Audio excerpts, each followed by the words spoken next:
Finally getting a chance to open up my new DeWalt double bevel compound sliding miter saw and miter saw stand. Got it from Lowe's last month for a real good deal.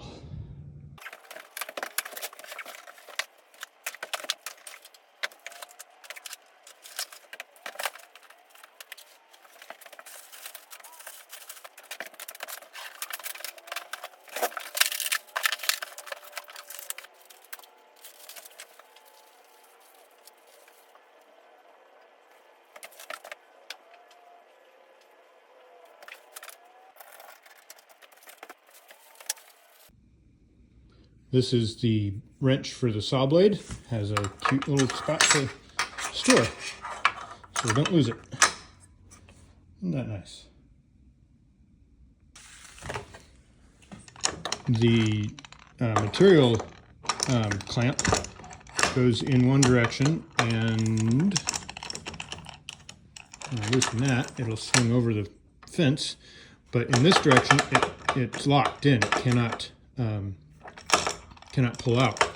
So I pull it. It's got a flat edge on this side, so it drops in one direction, and then this bracket turns that down there, so it's locked in. I can do this either side here. Just gonna go up and around the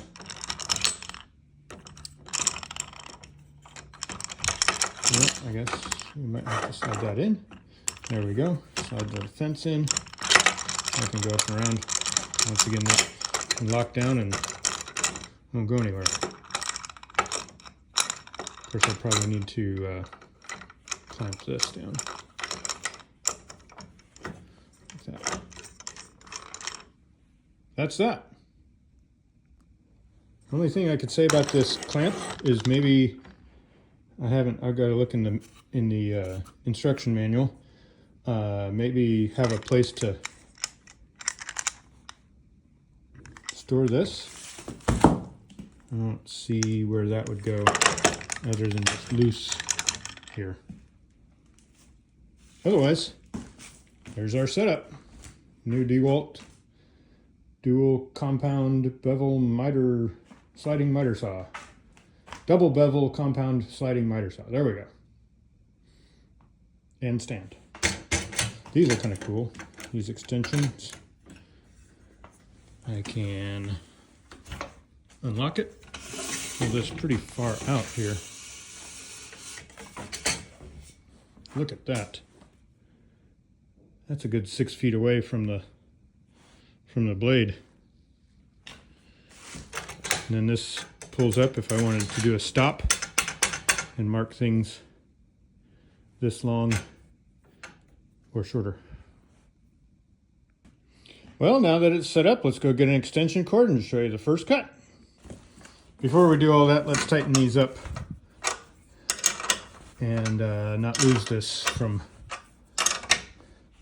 vibrating off the stand. Yeah, there's 4.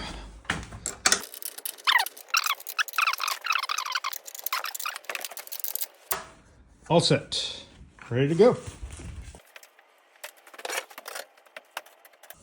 Here we go.